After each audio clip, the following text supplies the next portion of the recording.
Muy buenas tardes, un placer que estar con usted. Bien, adelantaba que vamos a abordar dos temas. Comenzamos con estas amenazas, ¿no? A este jefe del penal de Lurigancho. Al director, perdón.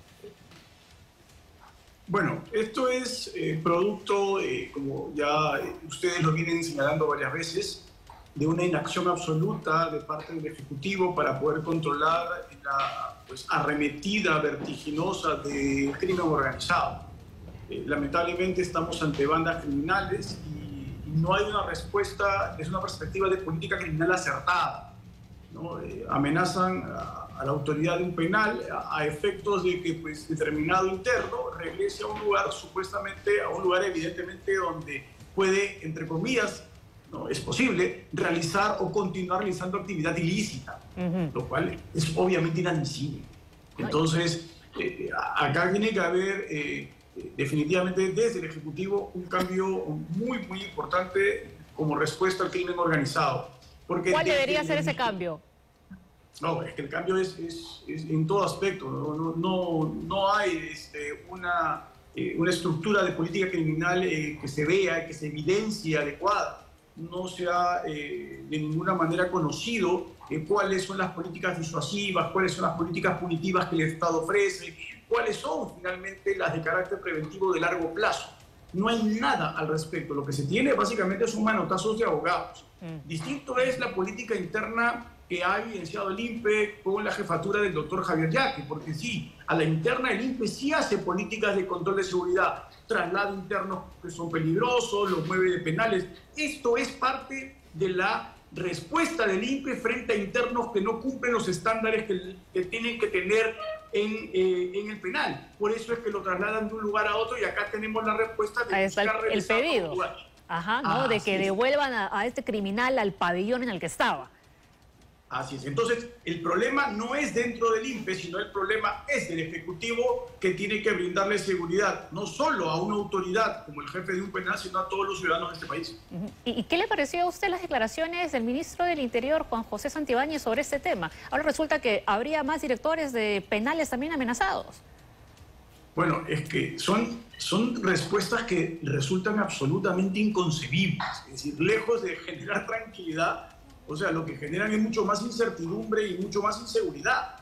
Es decir, si es que han habido otros casos de amenaza a miembros del INPE o a otros funcionarios públicos, el Estado ya tendría que tener una respuesta para identificar de dónde viene y comenzar a controlar todo lo que significa esta modalidad extorsiva de criminalidad que se está comenzando cada vez más a hacerse común. Y esto, vuelvo a repetir, no es posible que no se enfrente desde una perspectiva de política criminal integral lo que significa crimen organizado.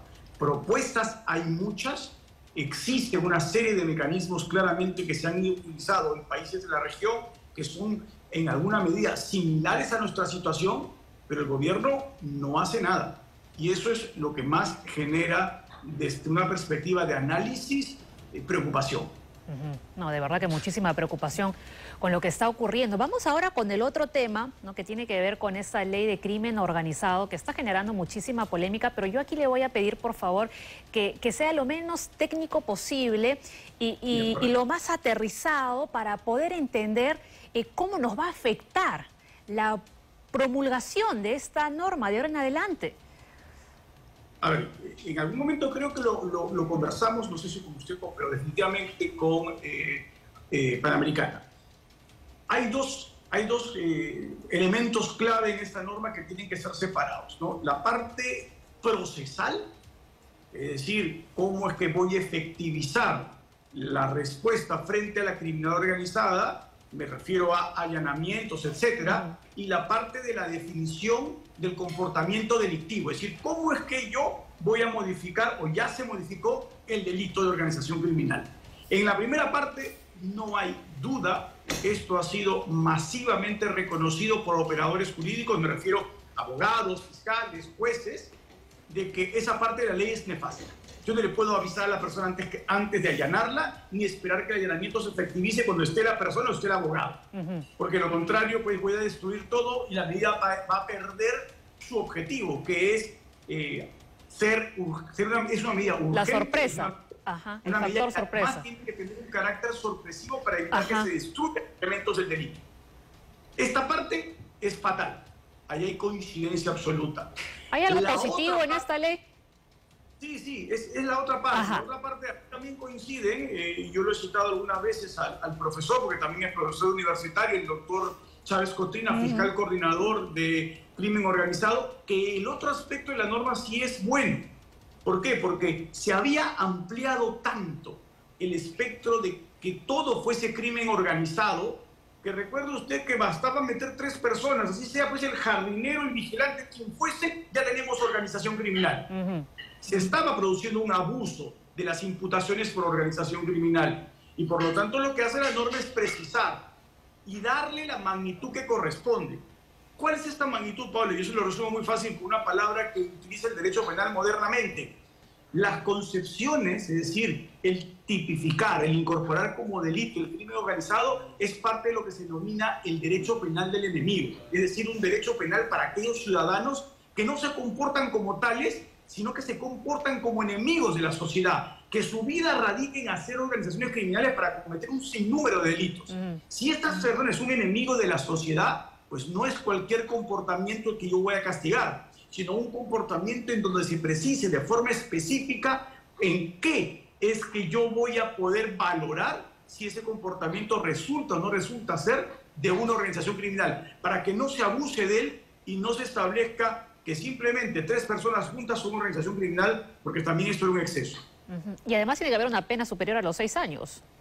Sí, claro, evidentemente, estamos hablando, ojo, y mire usted que es lo importante, el delito de organización criminal no requiere que sea cometido nada, simplemente que un grupo de personas se reúnan para cometer futuros delitos. El solo hecho de asociarse ya constituye un delito.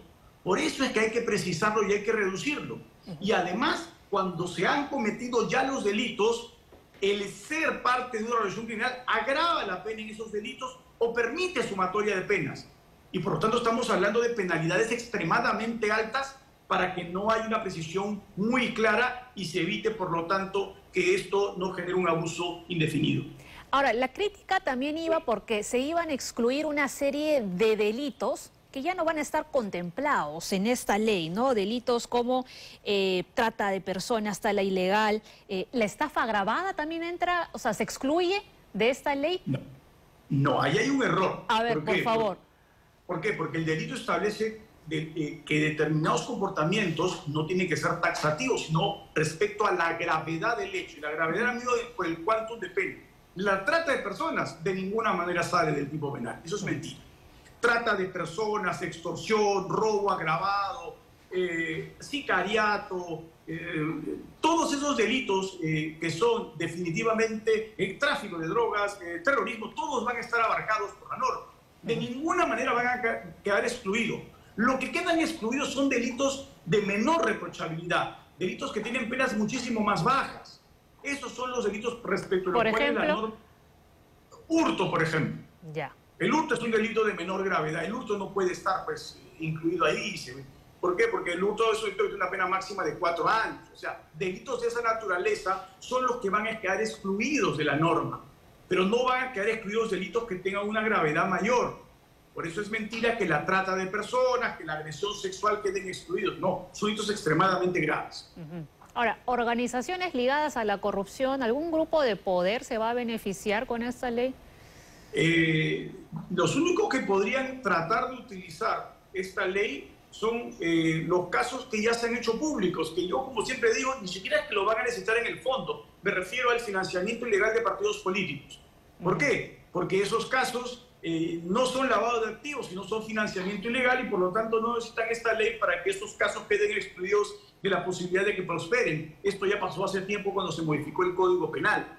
Pero sí hay que recordar que delitos en donde se aplique la norma vigente de financiamiento ilegal de campañas políticas, por la penalidad que tiene, sí podrían ingresar en la ley. Doctor Rodríguez, muchísimas gracias por atender nuestro llamado una vez más.